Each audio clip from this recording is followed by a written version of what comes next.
I'm starting class. Shh, guys, listen, I'm starting class. Hopefully I will get faster, taking roll and all. This class is smaller and I see you every day, so it should get faster. So what we're doing today, I still got a couple of people I need to take their temperature. I know, and I'll come by and get that in a minute. So you will go to classroom. You are going to go, guys, to the class work in classroom, and you can just click on vocab and it comes up. Lesson 8 is actually on top. And so to find your definitions, this is the first page. And then we've got to go up here. It's kind of inconvenient. We've got to go up here for the second page. So 12 through 15 is there.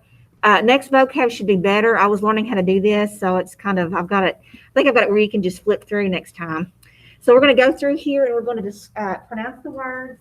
And we're going to talk about what you might need to draw or what you would need to write on the card. Now, people at home, I know that you're not here. So you can either put the synonym in the chat or you can just show a picture. You can just show it to me or take a picture of it and email it to me, and that'll be fine. That's what we're about to work on. Okay? Miss Riggs. Is derived. Yes. Yes. What are we doing again? What is it, Zach? What are we doing again? I spaced out for a second. Okay. Do you see the vocab on my screen? Yes, ma'am. Okay. So everyone has a number. Zach, you're number 2. So the word censure, you're going to write either the synonym or you're going to draw what it would look like to censure someone. Okay. Okay. All right, guys. So number 1 is deride. Please say deride. Deride is a verb that means to ridicule and to mock.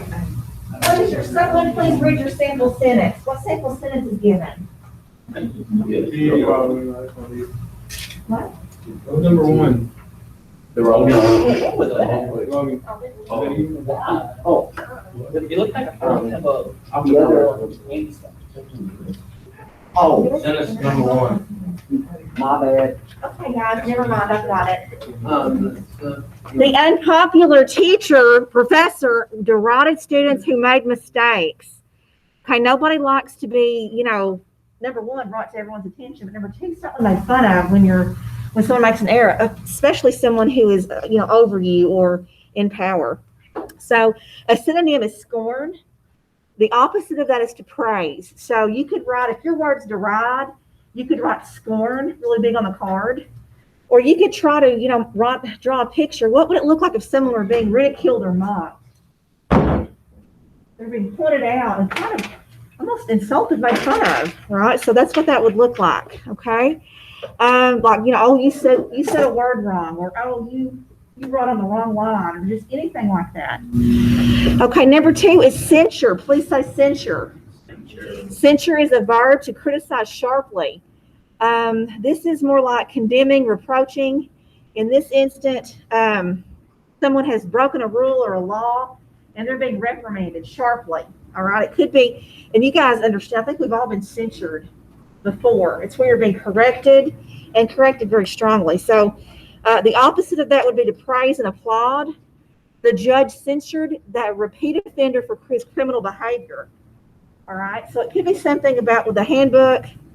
If you are a repeat offender or something, you'd be censured for that. Don't confuse censure with censor. Censor meaning to ban.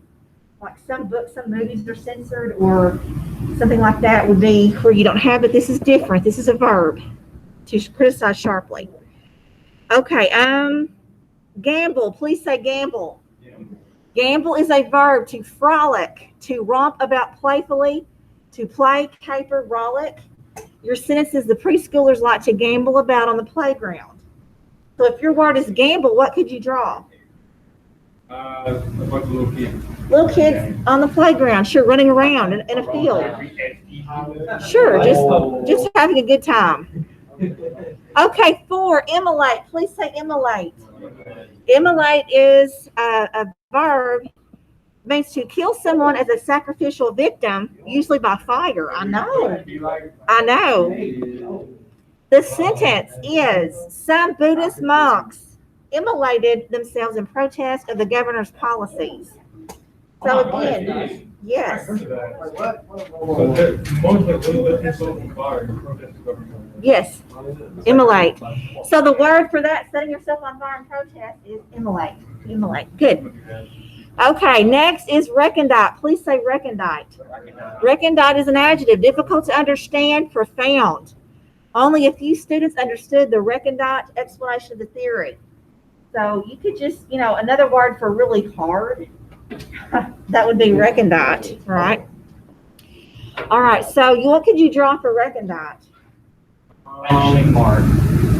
Okay, sure, maybe you could draw like a book with words and like a big question mark. Oh, Someone just, a puzzle. a puzzle could be recondite, absolutely. Okay, next, martinet. Please say martinet. Martinet is a noun, a strict disciplinarian. Guys, listen, taskmaster. So a martinet, guys, we have to be martinets about the handbook, right? We don't need to start letting things slip because then it's just a slippery slope and everyone's breaking the rules. So we all really need to be martinets of the handbook. We really do. All right, next is quagmire. Please say quagmire. Quagmire is a noun, a swamp, a difficult or inextricable situation. All right, the war was political quagmire for 3 U.S. presidents. Notice it's coming from the Middle English word quab, meaning marsh or bog, as does the Old Norse mer. We are going to be getting into history of our language today, Anglo-Saxons. So this is all significant. All right, next is job. Please say job. Job is a verb to scoff, to ridicule. We've got several words that are similar to that, right? We've got deride. We have several. So this means to make, again, jeer, taunt, sneer. The opposite would be to compliment or praise. And I feel so sorry for this lady in this marriage because it says his favorite pastime was to jibe at everything his wife said. And that would just get old. I just can't imagine that. So jibe. I think someone drew a finger pointing at somebody like it was like a jibe. They were saying, they're always picking at them. Okay, agape. Please say agape. Agape is an adjective, open mouth, surprised, agog. Something happens and you're just, oh my goodness. Your mouth is open, you don't know what to say. Agape. Astonished, right? Even the judge was agape when the witness told the ridiculous story in court. All right, carcinogen. Please say carcinogen. Carcinogen is a noun, causing cancer, it means. All right. So they have linked tobacco, of course, as a carcinogen. So that would be something you could do. Benzene, a component of gasoline, is also a carcinogen. Next is olfactory. Please say olfactory. Olfactory is an adjective pertaining to smell. I would draw a nose. Just draw a nose is what I would draw. If you have a cold, then your olfactory senses will not detect the gas leak. Okay, so guys, we're just going over all these to pronounce them. You are working on your card. Okay, please say imperious. Imperious is an adjective, domineering and haughty. Overbearing, arrogant, masterful. The opposite of this is servile, or servile, as the British say, and submissive. The judge pronounced his findings in an imperious voice. So again, guys, we have someone who is very much putting themselves over someone else. They're imperious, arrogant. We don't like this kind of behavior typically. All right, next is grotesque. Please say grotesque. Grotesque is an adjective. It means absurd and distorted. The boy made a grotesque face behind the teacher's back. So it could be physical or it could be grotesque action. It could just be something that's so out of what's ordinary and good that it's grotesque. All right, next is neologism. Please say neologism. Neologism is a noun, a new word or expression. Shakespeare, he had lots of neologisms. He would make up words, and guess what? We're still using them. So some writers coin neologisms to confuse and impress their readers. And it can simply say coinage. They coin that term. Finally, it's hackneyed. Please say hackneyed. Hackneyed is an adjective, commonplace, overused, trite, banal. Good as gold is a hackneyed expression, right? And the opposite of that would be fresh and imaginative. All right, so that, guys, that's your vocab. And tomorrow we'll start. I noticed I already have a few started on here. Now, I've already got some people who've done this, but we will go over the first two tomorrow because we meet every day. Definition on our part two. You don't have to, but you can if you want to. You don't have to. Nope, It's hard to word. that's fine. I don't know what number I am. Who's that? Who's saying that? Okay, so we are. Jacob Tyler. Tyler Ray is number 12. Jacob. I'm Jacob. Jacob, I'm so sorry. Jacob? It is. What's your name?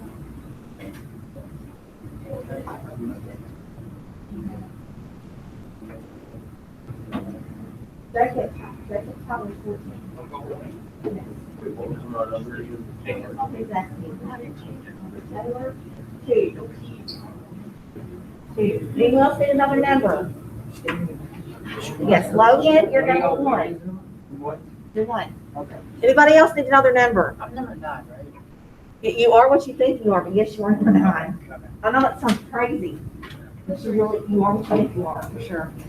Okay, in here regarding this number, gonna give you just a minute to finish up on that. When you're finished, you need to go to, again, your classwork. You'll need to go to journal, your journal. And if I have not returned these, I need to return these.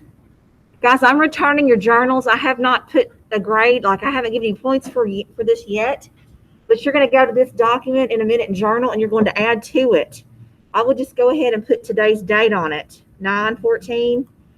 We are about to take notes on a video we're about to watch. Okay?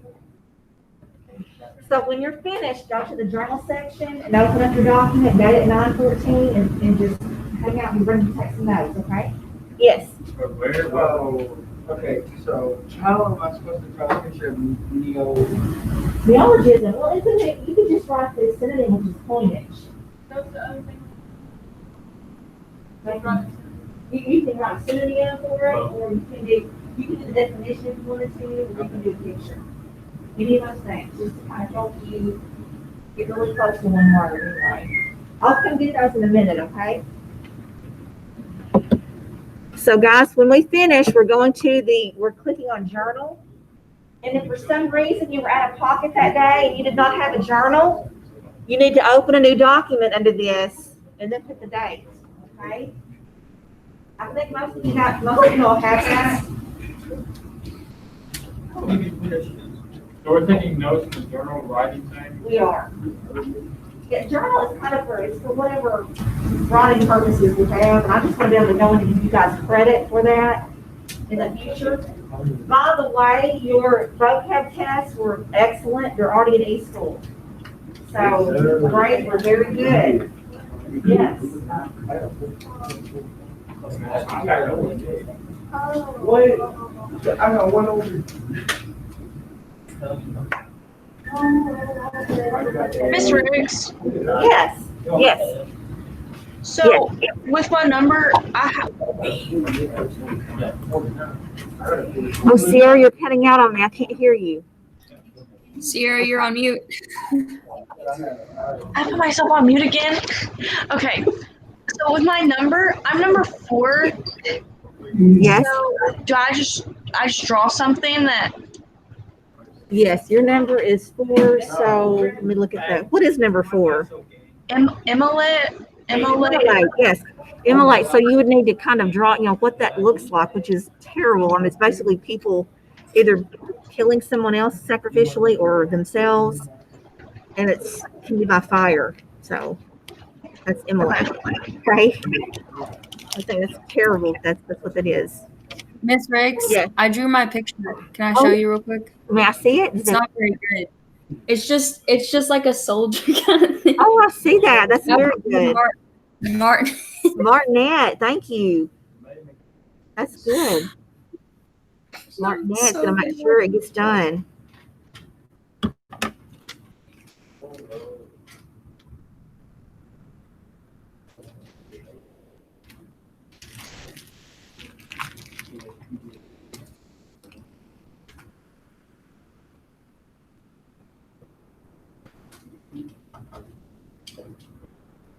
Okay, guys, we finished. We're ready to start watching the video. Everybody ready? So we're just drawing what our means. Yes.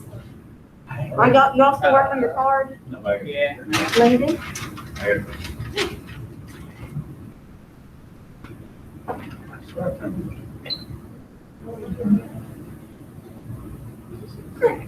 Yeah.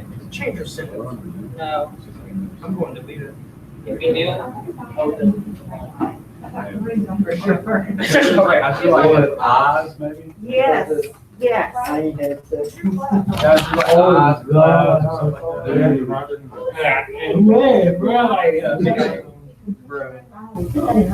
She got I'm just sitting. Just 1 second. I'm actually letting me have it, 'cause I want to put that Where my in. money can And cost I'll you. put it on. I was so confused. Well, sure. gotta do my naughty. Okay. Oh, my God.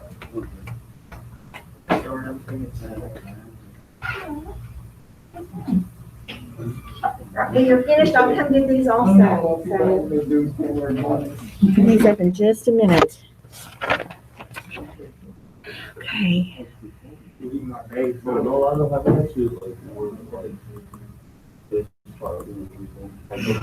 Miss Riggs, Yes. are we watching the videos together or are we watching them on our own? Well, that's just, I'm flexible on that. That is, if you'd rather just do that and take your 5 notes, that's fine, because you know what we're going to be doing. Or you can stay on and do it with us. It's just up to you. Okay, Okay. that's, Thank you. you're welcome. You just decide. We probably will just get through probably 1 video today. Okay. Well, the dates are wrong. I'm overly ambitious on those, so. Okay. Thank- All right, guys, how much more time do we need on our cards? We got finished? Everybody about finished? Hello, everybody about finished with their cards? Okay, so guys, here, I don't want to go too fast, but does everyone know what I'm talking about when I say go to your journal? Okay, so you're there? Okay. So what I'm going to do is go to classwork. You don't have to do this, but this is under Beowulf. This is what we're going to be studying next, guys. If you look at this, you see that there are 4 podcasts. They're about 15 minutes each. So we'll only probably watch the first one today. These others were dated for my block classes. And we'll be reading Beowulf through this excerpt. And then this other clip, or this other place has a really nice things that we'll go to as well as we continue reading Beowulf. So guys, what we're doing again, this is going to be this is a podcast. It's recorded from a Dr. Maslow, who teaches at a private school in Nashville. And the class is actually for 10th graders. They teach British Lit in 10th grade. But he can speak Anglo-Saxon, and I just want you to be able to hear him as he gives you the history, and he'll also speak it several times. And then later when we read Canterbury Tales, he'll speak Middle English and have someone on who speaks French Norse, and it's just really interesting. So I want to show you all this. I will stop and give you time to write or type down your 5 notes. And again, by virtual, if you guys want to just do this on your own, we'll just get through the 1 video today. Just make sure you have 5 notes posted on your journal, okay? Do y'all have any questions? Virtual students have any questions for me? Okay. So you're welcome to stay with us, but if it gets irritating, I'll know what you're doing. That's fine. Okay, guys, so here we go. Do I just show you this, Yes. Wait. Hang on. Who is that? Sierra? Yes, Sierra. Yes. Can I see it? What is that? Ice fire.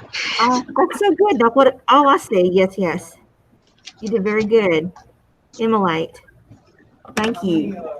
That's fine for the video, and I will stop it. Hello. Yes. Welcome to this Britlit 10 video podcast. For each video. That's right. Miss Riggs. Yes. Whenever we watch the video, do we leave the Google Meet That's going to or? be up to you. If you want to do it, Okay. you can, or if it's too aggravating because of your internet or just anything, I don't mind a bit. And I know our administrators are okay with that. I know you're here and you're doing the work. That's just completely up to you. It's just whenever the sound comes through our computers, it's like really screechy. It's like nails on a chalkboard I kind of sound. understand. I totally, and that's why all you need to do is just look at that one and then put your 5 notes on the journal there on a document. Okay. Okay. That'll be fine. But I'm still going to leave it recording and leave it on in case someone has a question or something, okay? I won't ever turn it off till class ends, all right? Okay. Okay, guys, so again, we need 5 notes for this very first one, 5 facts, and I will stop the video as needed to let you catch up, let you write it down, or type it, I should say. Here we go. Hello. Welcome to this BritLit 10 video podcast on Beowulf. This is lesson There 1, it is, thank you. introducing the Anglo-Saxons. There you go. Before we begin, I ask that you give the material the time and the attention that it deserves. Remember, I reserve the right to give you a pop quiz on any homework assignment, including this video podcast. Please resist the temptation to multitask and close all other programs on your computer, except those that you might use for note-taking. For homework, take notes as you watch and listen, stopping the video and reviewing it as necessary. Identify 5 points in the video that you think are especially important. Formulate 1 or 2 big ideas that you think are supported by the points that you identify. Be prepared to share your findings during class discussion to apply what you've learned to your reading of the poem. Let's get started. BritLit 10 is a chronological survey of British literature. It begins with the Anglo-Saxon period, which spans from the 5th to the 11th century, and it moves forward in time with extended stops in the Middle Ages, the Elizabethan era of the 16th century, the Romantic era of the late 18th and early 19th centuries, and the Victorian era of the middle of the 19th century. The final stop is the early 20th century. By the time that school ends in May, we will have covered nearly 1,200 years of British literary history. The first text that we will read is an Anglo-Saxon epic poem called Beowulf. It was composed in the last 3 centuries of the first millennium, and it is one of the earliest examples of poetry in the English language. Beowulf is an exciting poem, but it is also a poem with a long and complex history. Before we begin to read Beowulf, we have to spend some time understanding who the people were that produced it. There were people living on the island of Britannia for nearly 5,000 years by the time that the Anglo-Saxons arrived there from Scandinavia in the middle of the 5th century. They would go on to dominate the island for about 600 years, until the middle of the 11th century. So before we turn our attention to one of the most important poems that they would produce, indeed, one of the most important poems in all of English literature, we have to ask ourselves, who were the Anglo-Saxons? And what kind of a culture did they have? Want to go back? Yeah. Yes. That's fine, don't you worry. Important poems in all of English literature. Anglo-Saxon period, 450 CE to 1066 CE.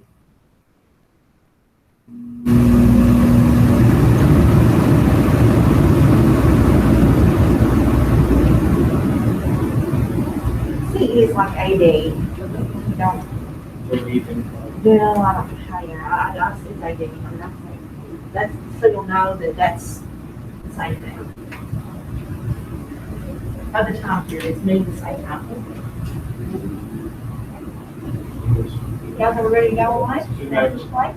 Literature, we have to ask ourselves, who were the Anglo-Saxons? And what kind of a culture did they have? The Anglo-Saxons were a dramatic warrior society that emphasized bravery, honor, and glory in battle.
They were a patriarchal society based on the concepts of kinship, comitatus, and fraternity.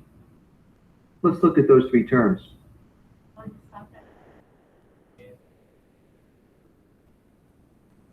Patriarchal, you don't know what patriarchal means? What did I do? The men, like the fathers and the mothers and grandfathers, as opposed to matriarchal, which would be the women, mother and grandmother. Like Vikings and stuff? What? Like Vikings and stuff? Like Vikings or stuff I made and stuff? Well, I mean, yes, but now this is different from Vikings, but it's the same, you'll learn how they come into play. You know, with the Vikings. That same tough, raw time period. Very much so. Oh, yes.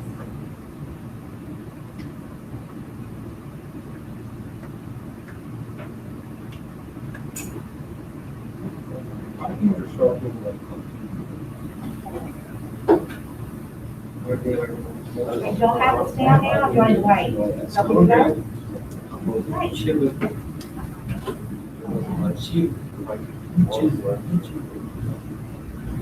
Kinship has a couple of different meanings. In one sense, it is the relationship between an individual and the other members of the tribe.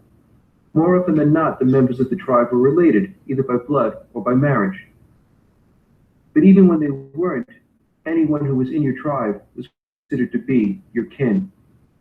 And in this sense of the term, the single most important claim of kinship that one could make was to his king.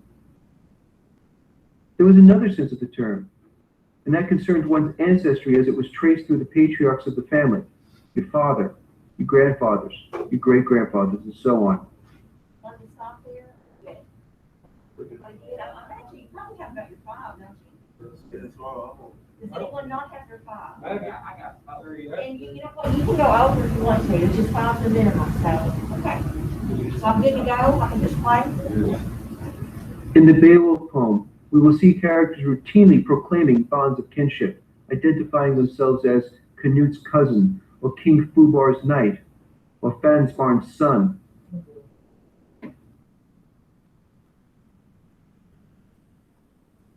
Comitatus was a Germanic power arrangement in which a king was obliged to rule in consultation with his thanes. A thane is simply an Anglo-Saxon knight. The arrangement required thanes to swear absolute fidelity to their king, who, in exchange, would bestow upon his thanes land and money and jewelry and war gear and special privileges and other benefits.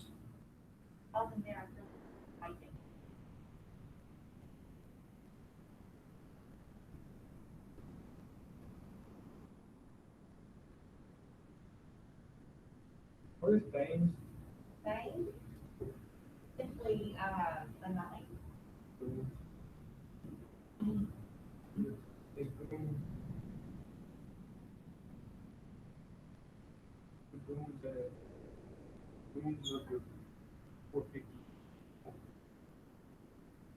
Are we good to go? Comitatus was, in a very real way, the glue that held Anglo-Saxon warrior society together.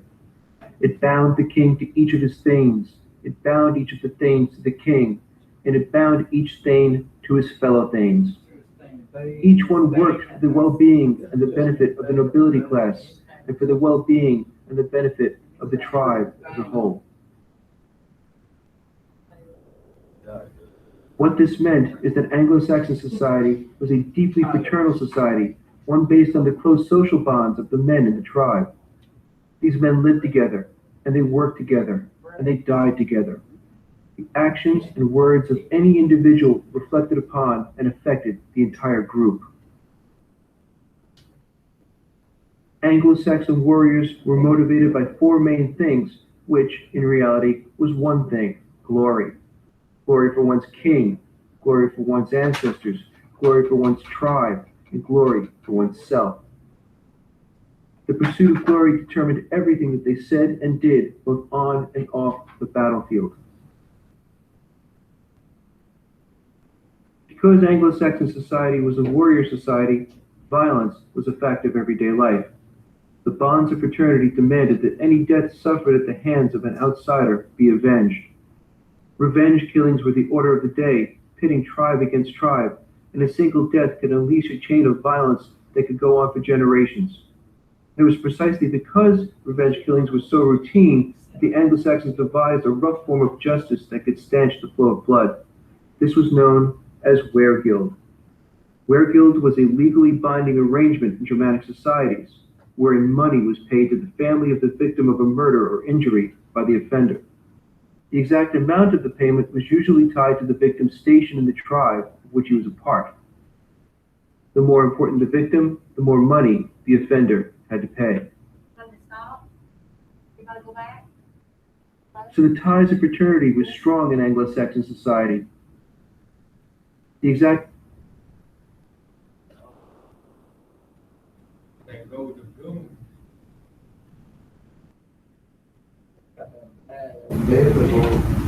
Somebody call a car, you call it. Yeah. He ain't come to school for the bag. Hey, he can come to school for the bag.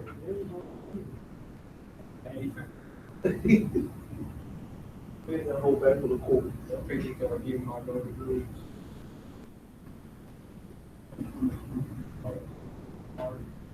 You gonna put his foot on the foot.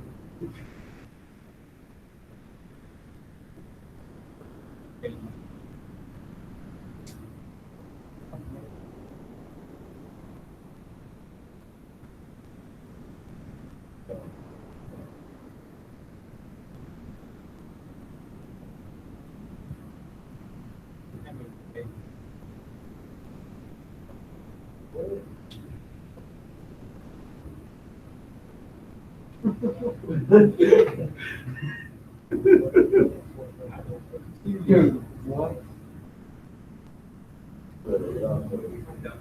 Okay.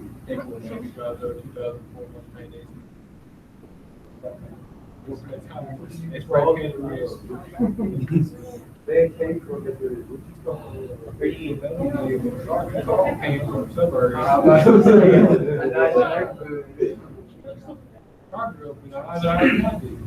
So you're, what was it? He had like 10,000 for his mom. And then within a weekend, he came back with 100,000. No, what? I hope you don't. Let's say, very good. Let's say, very good. What did he, I don't know.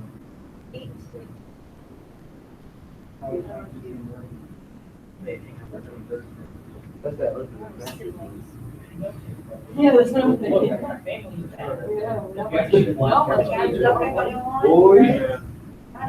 The amount of the payment was usually tied to the victim's station in the tribe of which he was a part. The more important the victim, the more money the offender had to pay.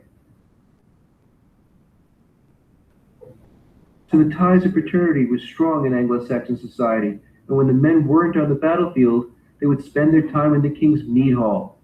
Now, mead is an alcoholic beverage. It's made with honey, and it has a pretty high alcohol content. Drinking was a very important part of Anglo-Saxon society, so it's not surprising that their favorite beverage was the namesake for the place where they spent most of their time. In early Germanic society, the mead hall was a building with a large central room where the king and his thanes would feast, drink, play games, and socialize with the women.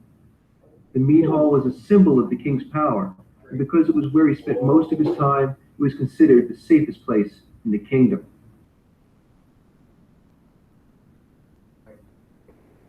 The Anglo-Saxons were a polytheistic society, worshippers of pagan gods and goddesses taken with them from Scandinavia, gods and goddesses that were Norse in origin. On the left, we see Thor in the days before he became an Avenger. On the right, We don't change right here, but it's more here. safest place.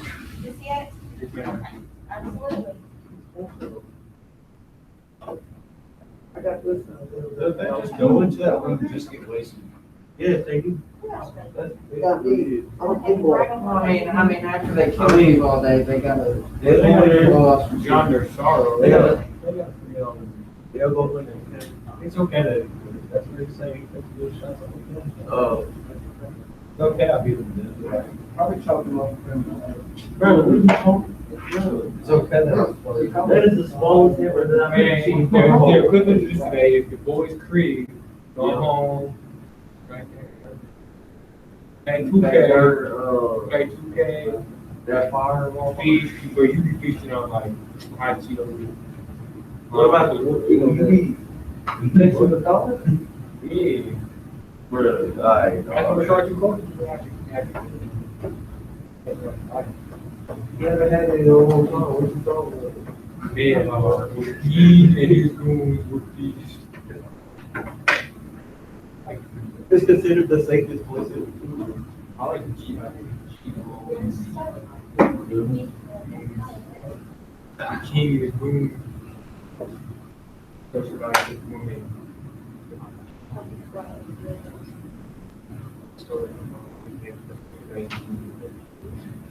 Guys ready to play? Are we good to go? Yes, ma'am. Everybody ready? Have you ever seen with this? In the kingdom.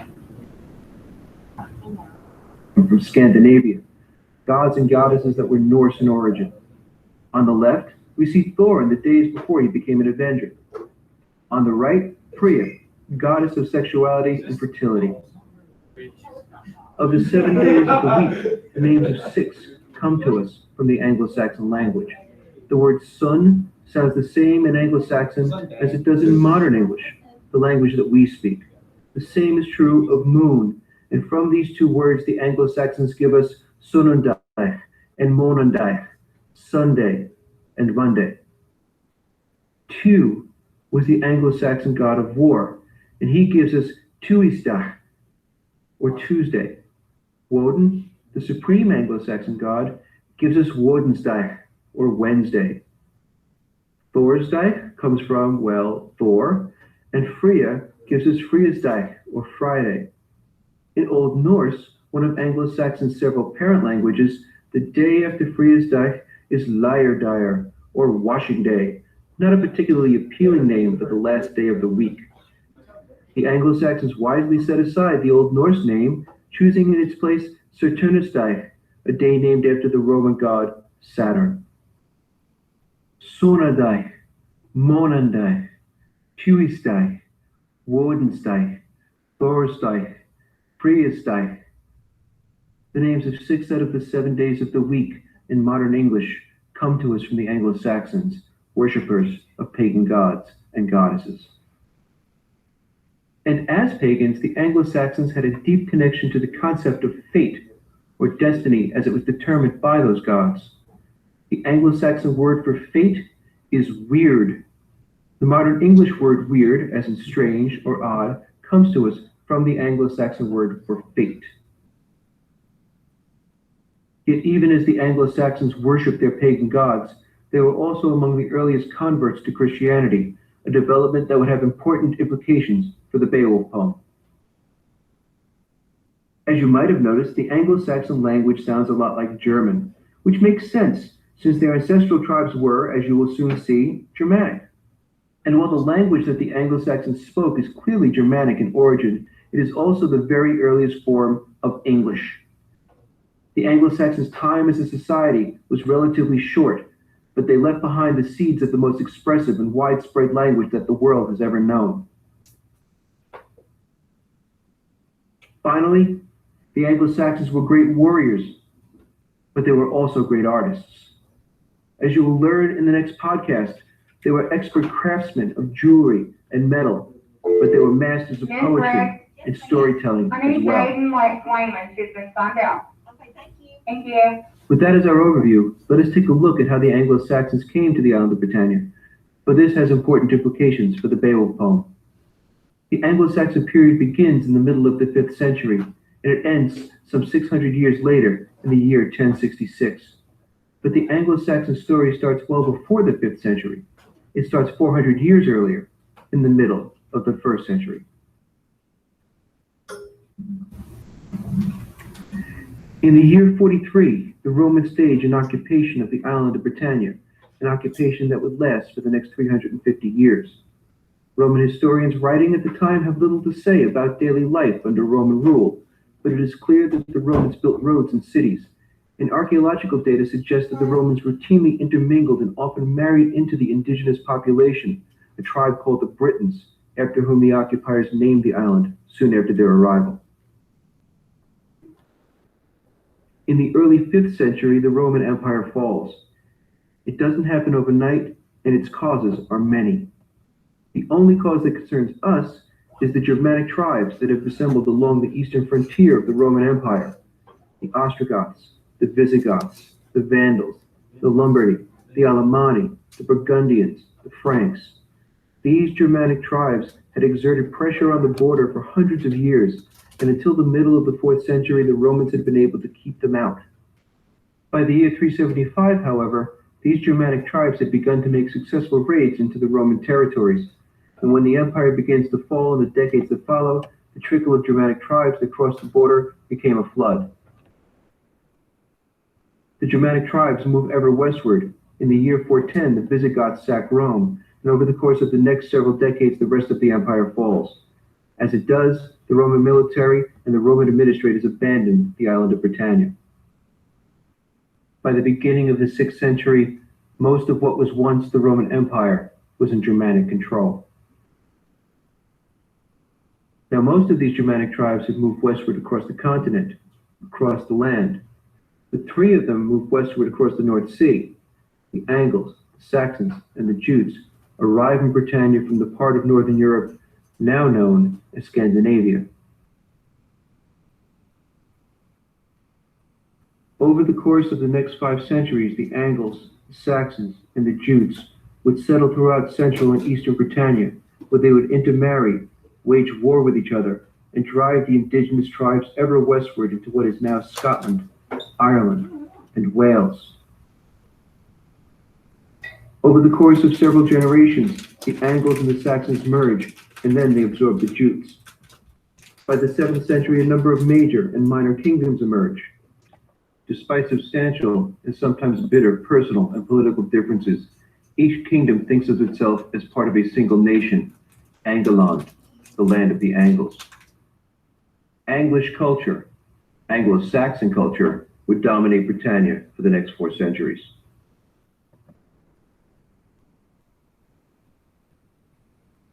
In the 8th, 9th, and 10th centuries, the Danes and the Vikings stage a series of raids that intend to take control of the island away from the Anglo-Saxons. To a degree, they are successful. The Danish at one point actually control a substantial amount of what was once Anglo-Saxon territory in a region then known as the Danelaw. The Anglo-Saxon kingdoms unify under a single king, King Alfred, in an attempt to drive the Danes and Vikings off of the island. But over the course of the 10th and the early 11th century, it is uncertain that the Anglo-Saxons will prevail.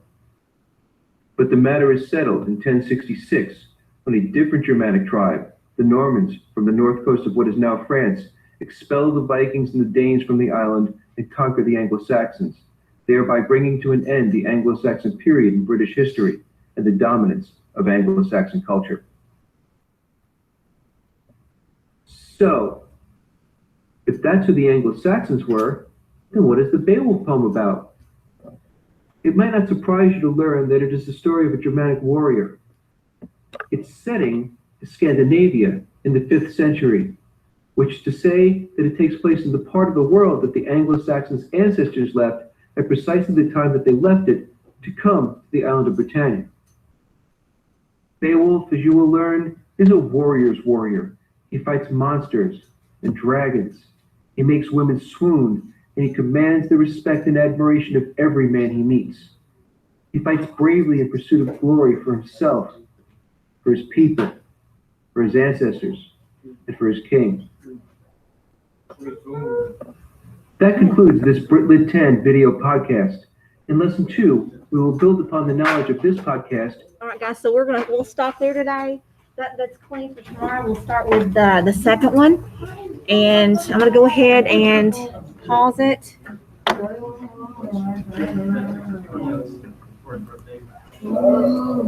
Guys, I'm going to go ahead and stop recording also. But I'm leaving my audio